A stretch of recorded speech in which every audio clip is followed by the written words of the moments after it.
and welcome to GTV3. My name is Sophie Zounakis, and today we're doing a special with the Youth Coalition for Alcohol Education.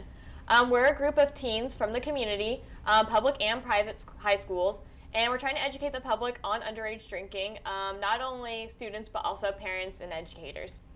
Our contact information will be on the screen, so if you're interested in joining or you know somebody interested in joining, just look at that.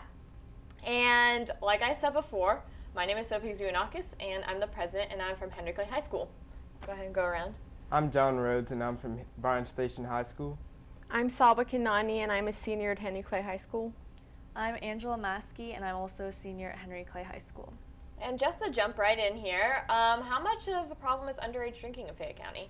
Well, Sophie, alcohol is the #1 drug of choice for teens, but actually in Fayette County, 62% of teens reported that they do not drink. Our main concern is that teens who do drink tend to drink in excess, and that is called binge drinking, which we will talk about later.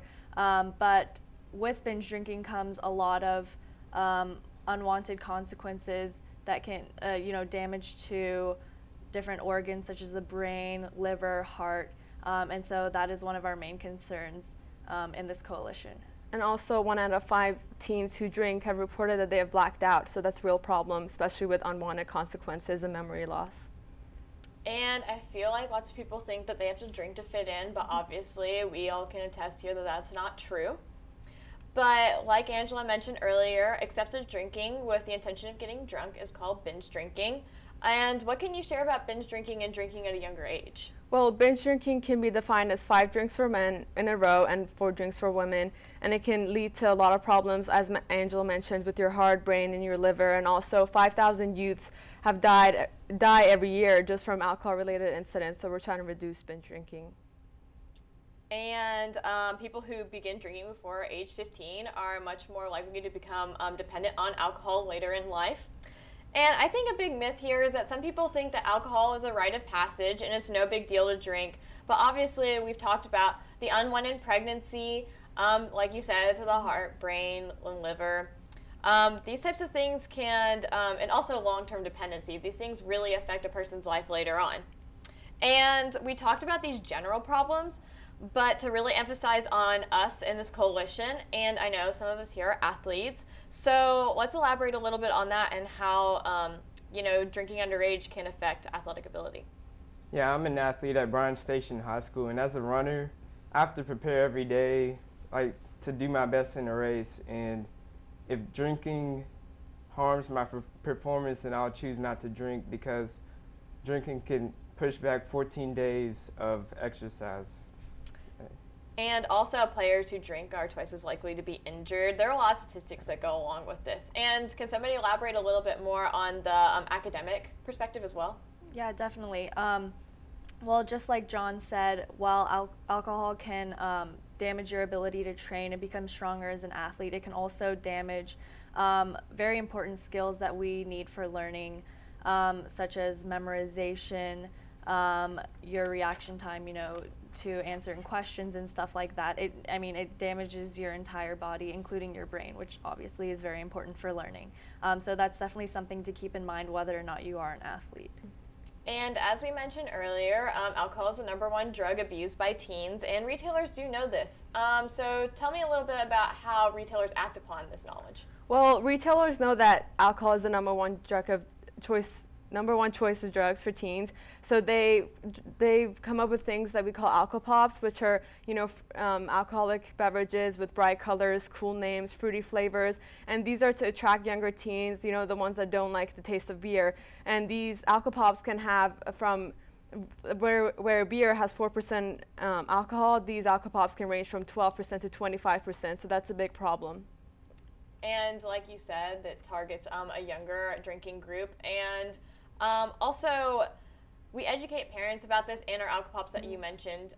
We talk about how the marketing and how it can look just like any type of energy drink. And this is really important for parents because if your teen is, consuming these types of drinks, and you might not even have any idea. Mm-hmm. So it's really important to educate the adult population as well. But coming back to us, what are we supposed to do in these situations where we're with a friend and maybe they've been drinking too much. What if we're worried? Right. So if you have a friend who you think has been drinking too much, one major step to take is to sort of keep them engaged, keep them awake, talk to them, make sure they don't doze off. But if they were to, make sure you keep them on their side so that if they were to throw up, they wouldn't choke on their vomit. Also check their breathing, make sure they're breathing regularly. But if their breath rate falls below 8 breaths per minute, you need to seek medical attention immediately, call 911.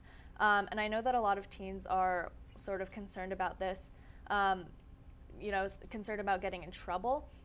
But luckily, Kentucky has recently passed a law called medical amnesty, and that allows you to call for medical attention if you have a friend who you think is in danger because of alcohol, and you will not get in trouble if you've been drinking underage, and your friends won't get in trouble either. And so the goal of this law was to sort of emphasize the importance of worrying about someone's life before worrying about getting in trouble.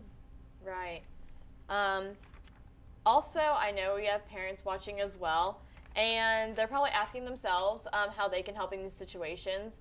You need to be aware of the drinking laws. Obviously, you can't provide, and obviously, teens can't consume as a minor.